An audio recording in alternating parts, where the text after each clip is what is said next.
Bonjour.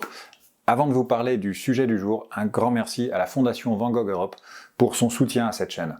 Comme moi, il travaille avec beaucoup d'enthousiasme à une meilleure diffusion des connaissances sur la vie et l'œuvre de Van Gogh, ce citoyen européen avant l'heure qui avait les pieds ancrés dans la terre et la tête dans les étoiles. Alors on pourra se demander s'il est encore nécessaire d'en parler, de cet homme sur lequel tout semble avoir été dit et tout semble avoir été écrit.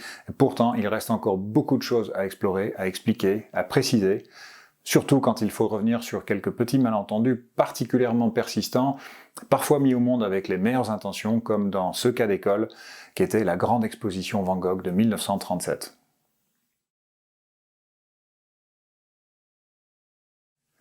Avec Van Gogh, le mythe écrase bien souvent la figure historique. Le personnage qu'on a créé occulte même totalement la personne qu'il était. Le pourquoi et le comment de cette histoire m'ont toujours fasciné. Alors, le premier à falsifier l'histoire, c'était Van Gogh lui-même, dans ses lettres. Non pas parce qu'il était un affreux manipulateur, mais tout simplement parce que, comme tout le monde, il préférait se présenter sous son meilleur jour. Et il n'hésitait pas à transformer un peu la réalité, comme il le faisait dans ses tableaux. Il exagérait, édulcorait, amendait un peu ses malheurs comme ses bonheurs, et puis il ne disait pas tout. Et comme ces centaines de lettres sont notre source principale pour nous faire une idée de ses idées, et des événements qu'il a traversés, forcément, la perception que nous avons de sa réalité est largement conditionnée par son regard, qui n'était ni commun ni neutre. Alors j'ai la chance d'avoir ici un numéro de la Revue Blanche du 15 juin 1895, soit 5 ans après la mort de l'artiste, dans lequel un critique d'art décrit l'exposition Van Gogh tenue chez le célèbre marchand de tableaux Ambroise Vollard, rue Laffitte, et qui inaugure par la même occasion ses nouveaux locaux. Alors ce critique regrette le trop petit nombre de tableaux accrochés. Il regrette aussi qu'il n'y ait pas assez de documents disponibles sur la vie de Van Gogh. Il décrit ses tournesols, si colorés et francs, célèbres. Les formes neuves de ses meubles, pauvres et simples. Ses paysages nocturnes ou plein soleil. Il souligne le martyre de cet artiste travailleur, son oreille arrachée et l'horreur de son trépas. En 1895, sachant que donc 2 ans plus tôt, Émile Bernard écrivait déjà dans le Mercure de France tout le bien qu'il pensait de son ami et confrère Van Gogh et qu'il publiait ses lettres. Donc à l'époque où l'information voyageait à la vitesse du cheval, il n'aura fallu que quelques années à Van Gogh pour être célèbre, célébré et regretté. C'est fulgurant. Et cette fulgurance est due, en supplément de la qualité extraordinaire de son œuvre, aux aspects tragiques et spectaculaires de sa vie.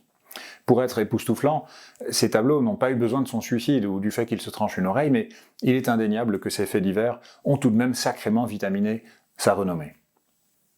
Après la mort du peintre et celle de son frère, survenue 6 mois plus tard, sa belle-sœur Yeo Bonger se donna comme mission de diffuser et de populariser l'œuvre. L'approche de la jeune veuve, qui était néophyte dans le milieu de la peinture moderne, n'était pas scientifique. Elle voulait séduire un large public et intéresser les marchands. Alors, en plus d'une sensibilité qu'on pourrait qualifier de socialiste romantique ou plutôt romanesque, cette jeune femme de bonne famille mit l'histoire de Van Gogh au service de ses idéaux politiques. Et sa stratégie se révéla payante. Elle connut un succès immense qui contrastait, en apparence, avec l'insuccès que le peintre aurait connu de son vivant. En apparence seulement, parce que Van Gogh était tout sauf méconnu, mais je reviendrai sur cette question épineuse dans une autre vidéo. À force de publications et d'expositions, en une quinzaine d'années seulement, Van Gogh le misérable, le mineur de Germinal, le martyr impuissant et sacrifié devint une icône. Un symbole, utilisé pour nourrir un sentiment de culpabilité collective, schéma étonnant dans lequel un individu exceptionnel finit par devenir le fantasme de tous ceux qui ne le sont pas. Une incarnation d'un manque de reconnaissance dans lequel, hélas, un grand nombre de personnes se reconnaissent. En 1930, à Amsterdam, une exposition au musée municipal entendait réhabiliter le peintre, victime de tant d'injustices et d'un tel manque d'appréciation de son vivant, même si ce manque d'appréciation n'a jamais existé. Mais le coup de grâce fut porté en 1937, 2 ans avant que n'éclate la Seconde Guerre mondiale, durant l'exposition universelle organisée à Paris. Alors, le contexte était très particulier. Les tensions internationales qui allaient mettre le monde entier à feu et à sang étaient déjà présentes. Les nations étaient prêtes à bondir les unes sur les autres, à grands fracas d'acier, de poudre et de plomb, et par conséquent, l'exposition universelle, destinée en théorie à faire la démonstration pacifique des savoir-faire et de l'originalité, était baignée d'une atmosphère très particulière. Alors cette photo est incroyable. Face à la paysanne et l'ouvrier soviétique se dresse l'aigle sinistre du Troisième Reich. La croix gammée flotte au pied de la tour Eiffel. Nul ne prévoit encore que 3 ans plus tard, elle y reviendra, dans des circonstances tragiques. Un artiste se distingue toutefois par sa conscience aiguë de l'imminence de la catastrophe, dont tous les ingrédients sont déjà en place. Il s'agit de Pablo Picasso, qui expose pour la première fois son célèbre tableau Guernica, dénonciation glaçante des horreurs d'une guerre qui, en catimini, avait déjà commencé. La France avait eu l'idée de présenter une grande rétrospective de l'art français depuis le Moyen-Âge. Alors elle utilisa dans ce but un bâtiment nouvellement construit, appelé à devenir plus tard le musée d'art moderne de Paris. Aujourd'hui, ce bâtiment est plus connu sous le nom de Palais de Tokyo, du nom du quai où il se trouve. L'aile gauche fut utilisée pour l'art français, et l'aile droite accueillit 3 expositions, une par étage, qui sont autant d'expérimentations muséales. Une exposition sur le théâtre, une sur l'habitation et une sur l'art. Et cette dernière était exclusivement réservée à Van Gogh. Nous sommes dans un contexte de nationalisme triomphant, et le cas de Van Gogh, avec son côté européen avant la lettre, ou plutôt apatride, posait problème. Alors comme l'écrit dans ce catalogue le jeune et brillant commissaire de l'exposition, René Huyghe, après avoir souligné avec raison que ce néerlandais de naissance n'avait trouvé son plein épanouissement artistique qu'en France, Van Gogh ne pouvait figurer dans une rétrospective d'où était exclu tout artiste qu'aurait pu revendiquer, fût-ce en partie une nation étrangère. En d'autres termes, si cela ne risquait pas de poser un problème diplomatique avec les Pays-Bas, eh bien Van Gogh serait tout simplement français. Tellement français qu'il eut donc le plus grand honneur de l'ensemble des artistes présentés, avec une exposition monographique, exclusive, non seulement dédiée à son œuvre, mais aussi à sa personne. Et cette exposition, c'était un essai, c'était une expérimentation. Il fallait bien tenter quelque chose. Le public, considéré à l'époque comme des masses populaires, et non pas un ensemble d'individus, promettait d'être très différent du public habituel des musées. Alors une exposition universelle par nature est destinée à impressionner, à émerveiller, à stupéfier des visiteurs qui viennent découvrir les miracles du progrès le plus récent. Des prouesses technologiques, des machines puissantes, des moyens de transport nouveaux et des bâtiments ingénieusement conçus. L'idée générale, c'était donc d'épater avant d'expliquer. Ce qui va de soi quand il faut faire la démonstration d'un procédé reposant sur un moteur électrique révolutionnaire, par exemple. Mais pour intéresser les masses populaires à la culture, et en particulier à l'art, c'est plus difficile.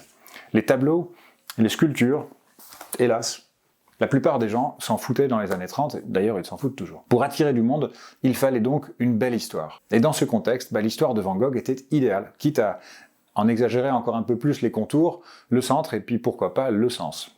René Huyghe, le jeune conservateur, avait bien compris que le plus beau vernis des tableaux de Van Gogh, c'est le fait qu'ils étaient peints en dépit d'un destin si funeste. Et pour faire prendre plus facilement la greffe, il fallait que Van Gogh sorte des rangs du peuple auquel on présentait son œuvre. Excite donc son origine bourgeoise, son éducation par des gouvernantes, sa maîtrise de 4 langues à l'âge de 16 ans, excite les centaines de références littéraires de sa correspondance, excite le rôle du frère, marchand d'art capable de faire la pluie et le beau temps dans les milieux de l'avant-garde artistique parisienne. Et qu'est-ce qu'on garde ? Eh bien, on garde le peintre paysan aux origines modestes, au goût simple, l'ami du peuple révolté par ces injustices sociales qu'il met si bien en évidence dans ses tableaux pour mieux les dénoncer. L'exposition de 1937 est en fait une tragédie, en 3 actes. D'abord, une jeunesse errante, sans éclat, dans un pays sombre et triste. Selon René Huyghe, Van Gogh était une âme du Nord, vouée tout d'abord et pendant longtemps aux profondeurs sourdes de sa race. Et puis, il eut la chance de découvrir la France, sa lumière et ses couleurs. 4 années de jaillissement, de frénésie, où s'accumulent les 600 œuvres qui bâtissent fébrilement sa gloire. Et puis enfin, il y a le suicide, qui vient clore une existence désormais hors d'haleine, hors d'échelle, secouée par l'intermittente folie. L'épisode de la vie commune avec Gauguin est mis en avant comme le moment où, emporté par sa passion pour l'art, la raison de Van Gogh cède dans des conditions pitoyables. Que le peintre reçoive presque le double du salaire de son ami l'employé des postes Roulin est gentiment ignoré. Van Gogh doit être paria, incompris, rejeté, pauvre et lutteur. Le tableau final de cette tragédie, ce sont les tombes jumelles de Théo et Vincent, épuisés par leur combat héroïque et désintéressé pour l'art et pour les autres. Et au public, il reste les regrets, les questions, et la lourde culpabilité d'avoir laissé crever en tant que société injuste, un justicier social trop fin pour nos cerveaux trop grossiers. Et en soi, l'exposition était effectivement révolutionnaire. Alors pas tant que ça sur le plan politique, mais sur le plan de la muséographie. Le jeune conservateur avait fait peindre les murs en vert pâle, et à quelques exceptions près, tous les tableaux furent encadrés de simples baguettes de bois blanc. Une salle, occupant un quart de l'exposition, montrait des documents sur la vie et la pensée de Van Gogh, des portraits photographiques, des documents administratifs, des photos des lieux qu'il avait peints, un pastel de Toulouse-Lautrec, et, sur les murs, des extraits de la correspondance. Alors la réception critique fut à la mesure de l'audace du conservateur. On n'avait jamais vu ça. Et dans la presse, on lisait que l'exposition Van Gogh est un modèle de ce qu'il ne faut pas faire. Puis on lisait aussi que ce qui appartenait aux livres devait rester dans les livres, que les cadres blancs n'étaient favorables qu'à un petit nombre de tableaux, que toute la fougue de Van Gogh était neutralisée, que cette tentative prouvait que la pédagogie avait ses limites. Mais on lisait aussi que on ne pouvait pas faire mieux au vu des circonstances, et puis quelques-uns, rares, il est vrai, étaient franchement enthousiastes. Alors, au-delà des murs et des cadres, ce qui provoquait la désapprobation la plus vive et la plus hargneuse, c'était cette fameuse salle consacrée à la documentation. Un des détracteurs du conservateur écrit que Van Gogh lui-même se serait tranché l'autre oreille s'il avait dû assister à ce spectacle. Et curieusement, cette réaction fut l'une des rares à évoquer le peintre ou ses tableaux. D'autres expliquaient doctement et fermement qu'un musée n'était pas une bibliothèque ou un livre et qu'il ne convenait pas d'écrire sur les murs. Les citations de la correspondance de Van Gogh furent donc qualifiées de slogans, de graffiti, et l'expérience menée par le conservateur fut accusée, c'était presque inévitable à cette époque agitée, de fascisme ou de soviétisme. Quelle idée d'aller enseigner aux masses! Si quelqu'un désirait se documenter sur un peintre, ne devrait-il pas se rendre dans une bibliothèque plutôt que de s'abreuver bêtement d'un savoir fragmentaire placardé sur des murs couleur d'absinthe? Alors le conservateur s'en défendit en expliquant que le public de l'exposition universelle n'était pas un public traditionnel, mais plus nombreux et moins renseigné. Et pour atteindre ce public et l'éduquer, il fallait donc mettre en œuvre des techniques innovantes. Dans un article qu'il rédigea pour défendre son approche, il dressa le portrait imaginaire d'un homme qui n'aurait rien retenu d'une exposition de peinture traditionnelle, mais qui, grâce à la salle documentaire de l'exposition Van Gogh, aurait fait quelques allers-retours entre les tableaux et les textes pour découvrir des richesses culturelles dont il n'aurait jamais soupçonné l'existence. Il oppose aussi à ceux qui lui reprochent de confondre les livres et les murs des musées la possibilité qu'a tout visiteur de ne pas se rendre dans la salle documentaire, dont la traversée n'était pas nécessaire pour voir l'ensemble des toiles et dessins présentés. La presse se divisa à tel point que le périodique Beaux-Arts finit par organiser une enquête afin de recueillir et de quantifier l'opinion publique sur cette affaire. Mais du contenu, il n'en était jamais question. Or, qu'est-ce qu'on voyait, en plus des documents, et puisque même la palette de Van Gogh était montrée, des reliques de notre involontaire saint patron de l'art moderne. Alors, une première salle qui était intitulée « L'homme », et qui permettait de faire connaissance avec l'artiste, puisque, selon le conservateur, tout simplement, l'homme et le peintre se confondent. Autrement dit, tout ce qu'on apprendra sur la vie personnelle de Van Gogh sert à comprendre son art. Alors, naturellement, ses traits personnels les plus marquants sont mis en avant, et une place de choix est donc réservée à ses autoportraits. Mais 3 tableaux, en particulier de cette salle numéro 1, font l'essentiel du travail de conditionnement pour la suite de l'exposition. 3 exercices de style que Van Gogh avait réalisés lorsqu'il était à l'asile de Saint-Rémy-de-Provence, moins d'1 an avant de se donner la mort. Et tout d'abord, on a une interprétation d'une gravure de Rembrandt, la résurrection de Lazare. Van Gogh semble s'y être représenté à la place de Lazare, entouré de Marthe et Marie, devant un soleil que l'on imagine levant. Il s'agit d'un retour à la vie, à une époque où il sent que ses forces reprennent. Un exercice diabolique, complexe, osé, plein d'espoir. Ce n'est pas rien de se mesurer à Rembrandt, et encore moins de se mesurer à la vie. Puis, une interprétation de la Pietà d'Eugène Delacroix. Alors, dans une Pietà, qui est un motif très répandu, le Christ est mort. Il est dans les bras de Marie, sa mère, après avoir été descendu de la croix. Mais on sait que la résurrection est proche. Donc, l'épreuve la plus terrible est passée, la lumière reviendra. Et dans cette œuvre, même s'il n'est pas possible de parler vraiment d'autoportrait, on devine à nouveau que ce Christ roux n'est pas sans rappeler Van Gogh. Le 3e tableau, c'est cette magnifique variante de la Ronde des prisonniers de Gustave Doré, dans lequel Van Gogh semble bien s'être glissé également, sans barbe cette fois-ci.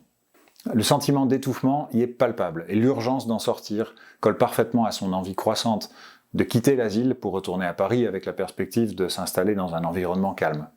Ces 3 tableaux sont des exercices et des affirmations, et il ne faut pas sous-estimer leur importance. Mais comme entrée en matière pour faire connaissance avec l'homme, c'est tout de même assez discutable. Dans la perspective de Van Gogh, ces toiles sont des fruits mûrs d'une très longue évolution, l'aboutissement d'un très long chemin. En les montrant en premier, avant même de montrer ses premiers travaux, on conditionne le visiteur de manière irréversible. Van Gogh est clairement présenté comme une figure christique, un saint, un martyr. La suite de l'exposition servira donc à démontrer comment il l'est devenu. Et à mon avis, même si c'est facile à dire 83 ans plus tard, c'est vraiment prendre les choses à l'envers. Dans la mesure où toute l'attention de la presse était focalisée sur la forme de l'exposition, eh bien le fond passait complètement au second plan. Au pays des Lumières, où les polémiques font partie du patrimoine national, les questions de savoir si ce qui était raconté sur Van Gogh était vrai ou faux, neutre ou biaisé, pertinent ou n'importe quoi, ne se posèrent pas. Ce qui était présenté était pris pour argent comptant et partagé avec un public effectivement plus nombreux que jamais. Le personnage Van Gogh, et non pas la personne, prit là définitivement racine dans la conscience collective. Pour ce qui est des tableaux et des dessins des salles 2 et 3, toutes les périodes françaises étaient représentées, classées selon les lieux où vécut le peintre. Donc Paris, Arles, Saint-Rémy-de-Provence et bien sûr Auvers-sur-Oise. Les séjours belges et néerlandais étaient regroupés sous l'appellation Hollande, dans l'ignorance assumée que Van Gogh n'avait passé que 2 ans dans cette espèce de province reculée de la civilisation et qu'il n'y avait peint qu'une poignée d'œuvres sans grande importance. Naturellement, dans cette section, on se retrouvait assez vite face aux mangeurs de pommes de terre, que le conservateur décrit dans son catalogue comme un effrayant document de bestialité humaine, d'animalité primitive, de matérialisme populaire et familial. Monstrueux chef-d'œuvre de psychologue et synthèse sociale de toutes les rancœurs contenues, de toutes les luttes futures. Alors, quand on a étudié un peu la correspondance de Van Gogh, on s'aperçoit qu'il est plutôt bavard sur les sujets qui l'intéressent, et qu'il ne s'étale quasiment jamais, et encore seulement pour s'en moquer gentiment, sur les luttes sociales. Ce qui signifie vraisemblablement que son intérêt était ailleurs. Alors, bien sûr, la misère le touchait, et bien sûr, il désirait que son art apporte de la consolation. Mais il n'a jamais exprimé l'idée qu'il fallait que les pauvres soient moins pauvres ou les riches moins riches, ni quoi que ce soit qui s'en approche. Mais bon, ce qu'il n'a pas écrit, son histoire, son personnage, qui vécut sa propre vie durant des décennies après sa mort, s'occupait de le lui faire dire à travers des interprétations biaisées de ses œuvres, comme celle que René Huyghe imposait là aux masses populaires qu'il accueillit. La présence des documents authentiques de la salle numéro 4 renforçait l'impression de crédibilité historique, puisque on pouvait voir sa palette, lire ses lettres, et voir en photo les lieux où il s'était rendu, c'est que tout ça était vrai. Quelques années plus tard, la magnifique illusion de Van Gogh le Maudit sera portée au cinéma, et donnera un lot intarissable de livres, d'articles et de produits dérivés. Et naturellement, Saint Vincent le Sacrifié, petit père des pauvres, devint l'icône préférée des défenseurs de l'art incompris. Si Van Gogh, si génial, n'était pas compris de son vivant, il devint logique que ceux qui ne sont pas compris de leur vivant ont de bonnes chances d'être géniaux. Et bon nombre de concepts vaseux de la création contemporaine trouvent dans l'exemple de Van Gogh la preuve qu'il n'est pas nécessaire d'être compris. Être compris, c'est même devenu un peu suspect, c'est sans doute que ce qu'on fait manque de profondeur. Et pour éviter de refaire la bêtise d'avoir laissé crever Van Gogh, la société a fini par se sentir responsable de la survie de ces artistes incompris. Depuis bientôt un siècle, pour faire de l'art, il n'est donc plus nécessaire d'être travailleur, intelligent, cultivé, doué ou sensible. Il suffit de faire littéralement n'importe quoi et de faire écrire des textes sans queue ni tête sur ce qu'on produit. Ce qui est important, c'est la façon dont tout ce fatras est présenté, de préférence avec des mots sonores. Alors aujourd'hui, l'artiste se justifie en existant, tout simplement, et puis il n'a pas besoin d'approbation, ni de connaissances, ni de savoir-faire. Un des responsables malgré lui de cette confusion, c'est Van Gogh, qui mérite pourtant mieux que ça. S'il y a une injustice le concernant, c'est bien celle-là. C'est de servir d'exemple à toute une légion de gens confus et incapables qui pensent que, au nom de leurs errances mentales, la société qui les entoure leur doit le respect, le gîte et le couvert. Mais revenons au contenu de l'exposition de 1937. Le Van Gogh que l'on attendait de voir était bien là.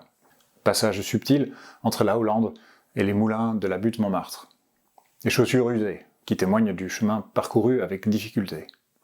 Le père Tanguy, généreux vendeur de couleurs qui faisait crédit aux peintres et qui tentait sans succès de vendre leurs œuvres dans sa petite boutique. C'est une espèce de Jean-Baptiste dans un univers où Van Gogh était naturellement le Messie. Arles, et les paysages de Lacroix où Van Gogh allait sans relâche à la rencontre de ses chers paysans. La nuit étoilée, dont la légende disait déjà que Van Gogh la peignit avec des bougies accrochées à son chapeau. L'Arlésienne, l'amour impossible pour cet inadapté, ce paria rejeté de tous. Et puis la berceuse et les tournesols, qui, malheureusement, n'étaient pas disposés selon les choix de l'artiste. L'autoportrait à l'oreille coupée, cette preuve tangible du martyr. L'autoportrait réalisé à Saint-Rémy et apporté à Auvers-sur-Oise, au regard si pénétrant et décidé. Le portrait du docteur Gachet, cet ange de la mort qui aura tenté de sauver Van Gogh, mais qui dut abandonner devant une telle volonté de sacrifice. Et enfin, un champ de blé, intitulé étrangement « Plaine d'Auvers sous un ciel orageux », comme s'il y avait là une confusion avec un autre tableau. À mon humble avis, en présentant l'homme et l'œuvre de manière aussi fusionnelle, en donnant l'image plaisante et hollywoodienne d'un martyr sacrifié sur l'autel des Beaux-Arts, le conservateur René Huyghe a tiré à bout portant dans ses propres intentions. Ce précédent a toutefois eu le mérite de faire considérablement évoluer les pratiques muséales, dans le bon sens, même si l'équilibre entre éducation et conservation ne semble toujours pas, ou en tout cas pas toujours, idéal. On peut regretter légitimement les foules compactes qui font des musées derrière leur téléphone au lieu d'en contempler les trésors, et je conseille donc à tous ceux qui cherchent un contact direct avec les chefs-d'œuvre d'éviter les heures de pointe, de bien se préparer et de ne regarder que 2 œuvres par salle. D'arrêter le temps, de méditer, de rêver, et de repartir suffisamment tôt pour créer une frustration et avoir envie de revenir. Merci en tout cas d'avoir eu la patience de regarder et d'écouter jusqu'au bout. J'étais à nouveau beaucoup plus long que je n'en avais l'intention, mais j'y travaille. La prochaine fera moins de 5 minutes, promis.